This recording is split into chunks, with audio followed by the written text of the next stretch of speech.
চট্টগ্রাম বিশ্ববিদ্যালয়ে নির্মিত হচ্ছে দেশের প্রথম ওশান স্যাটেলাইট গ্রাউন্ড স্টেশন। ৮০% কাজ শেষ, দৃশ্যমান পুরো কাঠামো। চীনের সহযোগিতায় তৈরি এই স্থাপনাটি বাংলাদেশের সমুদ্র গবেষণা, ব্লু ইকোনমি ও দুর্যোগ পূর্বাভাসে নতুন দিগন্ত উন্মোচন করবে বলে জানিয়েছেন সংশ্লিষ্টরা। চট্টগ্রাম বিশ্ববিদ্যালয়ে ঘুরে এসে বিস্তারিত জানাচ্ছেন আলাউদ্দিন মজুমদার।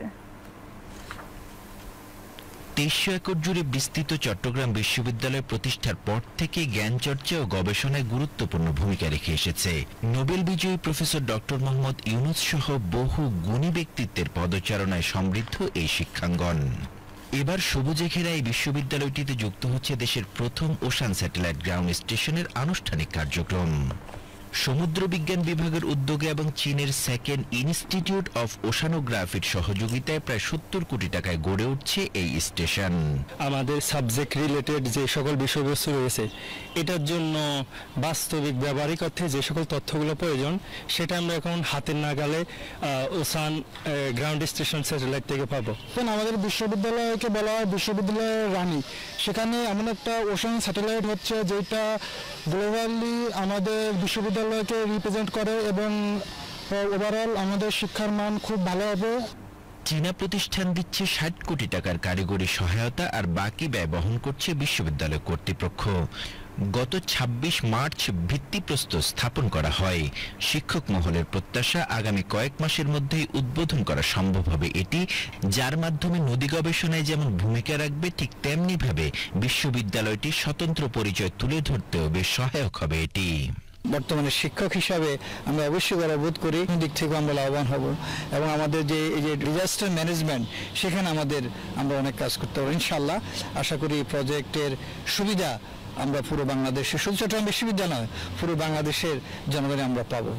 এটি চালু হলে চীন ও যুক্তরাষ্ট্রের স্যাটেলাইট থেকে রিয়েল টাইম তথ্য পাওয়া যাবে ১০ থেকে ১৫ মিনিটে, যেখানে আগে সময় লাগতো ২০ থেকে ৩০ ঘন্টা।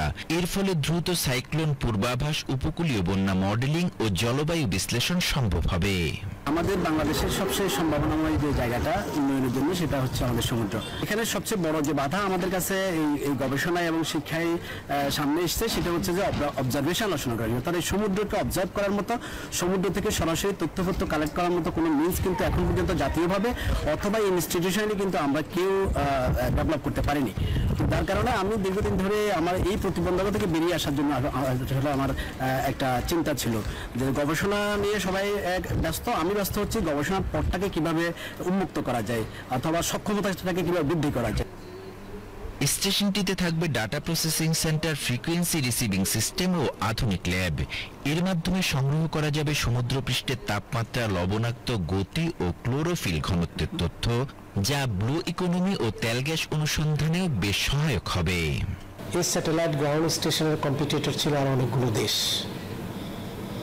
আমরা তখন প্রফেসর মুসলিউদ্দিন মুন্না সহ আমাদের মাননীয় উপাচার্য professor doctor Mohammad Yahya Akhtar sir এবং আমরা চায়না ভিজিট করে টোটাল প্রকল্পটা আমরা দেখার পরে আমরা প্র্যাকটিক্যালি এই ধরনের গ্রাউন্ড স্টেশন চায়না যেগুলো আছে সেগুলো ভিজিট করার পরে আমাদের কাছে মনে হয়েছে যে এই প্রকল্পটা আমরা নিতে পারি।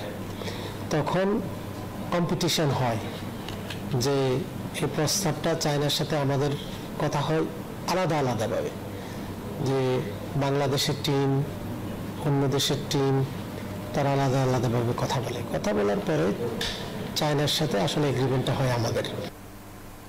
দেশের প্রথম ওশান স্যাটেলাইট গ্রাউন্ড স্টেশন কেবল একটি গবেষণা স্থাপনা নয়, এটি বাংলাদেশের সমুদ্র বিজ্ঞান গবেষণায় স্বনির্ভরতার নতুন দ্বার উন্মোচন করেছে। চট্টগ্রাম বিশ্ববিদ্যালয়ের এই উদ্যোগ ব্লু ইকোনমি ও দুর্যোগ পূর্বাভাস ব্যবস্থায় আনবে এক নতুন বৈপ্লবিক পরিবর্তন, এমনটাই প্রত্যাশা সংশ্লিষ্টদের। Alauddin Majumdar, VTV news, Dhaka.